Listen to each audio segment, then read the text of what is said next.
Preparation के time हमें ऐसा प्लान करना है कि पहली बार में निकालना है ना? तो रिजल्ट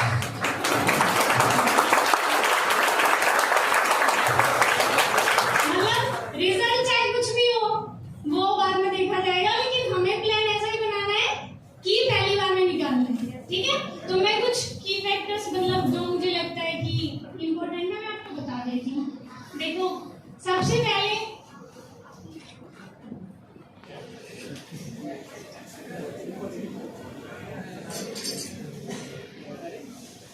देखिए, सबसे पहले सिलेबस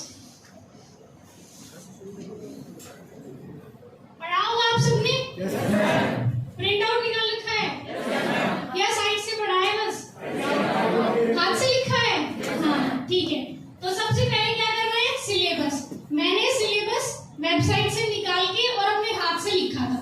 जो भी A4 शीट्स पेपर आते हैं आप सिलेबस को अपने हाथ से लिखेंगे, क्योंकि जब हम लिखते हैं तो थोड़ा सा दिमाग में जाता है। जैसे जो भी सिलेबस है मतलब पूरी प्रिपरेशन के दौरान सिलेबस आपके पास होना चाहिए।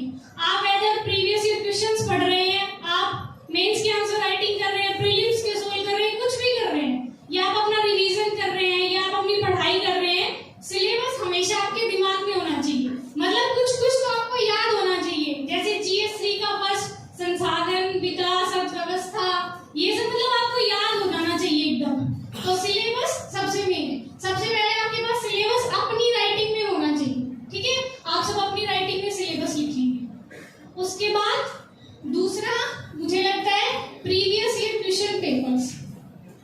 ठीक है, मतलब 2014 से लेके और अब तक, 2014 से लेके अब तक जितने भी मतलब हमारे मेंस के क्वेश्चन पेपर्स हैं, मैंने क्या किया था, देखो GS4 का तो हम लिख नहीं सकते क्योंकि उसमें केस स्टडी है तो हम हाथ से नहीं लिख सकते, लेकिन GS1, 2, 3 मतलब मैक्सिमम आपको 2 से 3 घंटे लगेंगे कि आप उसको लिखेंगे अपने हाथ से। लेकिन जब आप लिखेंगे तो आपको एक पैटर्न पता चल जाएगा कि ऐसे ऐसे UPSC क्वेश्चन पूछता है। पहले आपके पास सिलेबस है, उसके बाद आपके पास क्वेश्चन पेपर है, तो आपको पता चल जाएगा कि ये वाला सिलेबस है और इसमें से UPSC ऐसे क्वेश्चंस फ्रेम करता है। ठीक है, तो प्रीवियस क्वेश्चंस आपके पास होने चाहिए और अपनी राइटिंग में। ठीक है, ज्यादा टाइम नहीं लगता है, 2 से 3 घंटे लग जाएंगे।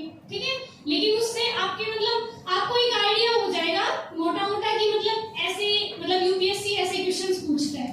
ठीक है, उसके बाद तीसरे नंबर पे आएंगे हम सोर्सेस।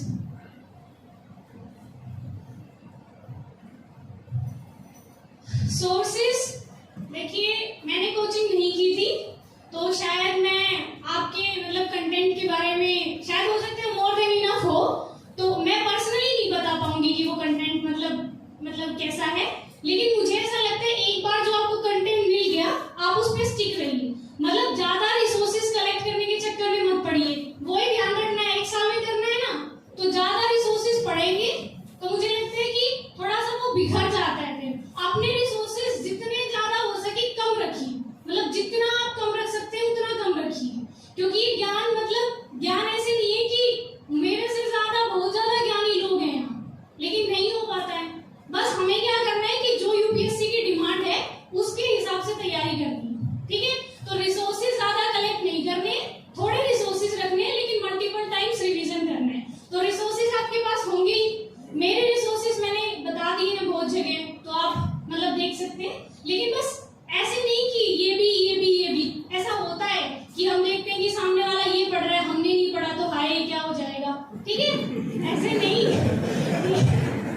ठीक है, जो हमारे पास है उसी पे स्टिक रहना है और मतलब मल्टीपल टाइम्स रिवीजन करना है। ठीक है, सोर्सेस आप देख लीजिएगा, मतलब ऑनलाइन भी और ऑफलाइन भी। ऑफलाइन तो आपके पास मिलता ही होगा, यहाँ से जो भी आपके पास रिसोर्सेज है।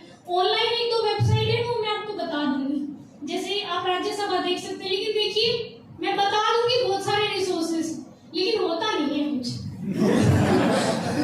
वो रिसोर्सेज मैंने भी खूब सुने टॉपर से, लेकिन राज्यसभा देखा नहीं मैंने कभी भी। ठीक है, लेकिन बस ये है कि हाँ कभी कभी जैसे लगे कि थोड़ा सा फ्री टाइम है और कुछ पढ़ने का मन नहीं कर रहा है, तो आप ऑनलाइन ऐसे कोई डिबेट सुन सकते हैं, जैसे इंपोर्टेंट टॉपिक्स जो चल रहे हैं उस पे। तो उसके लिए मुझे लगता है आकाशवाणी पे जो आता है मतलब वो थोड़ा सा सुन लेंगे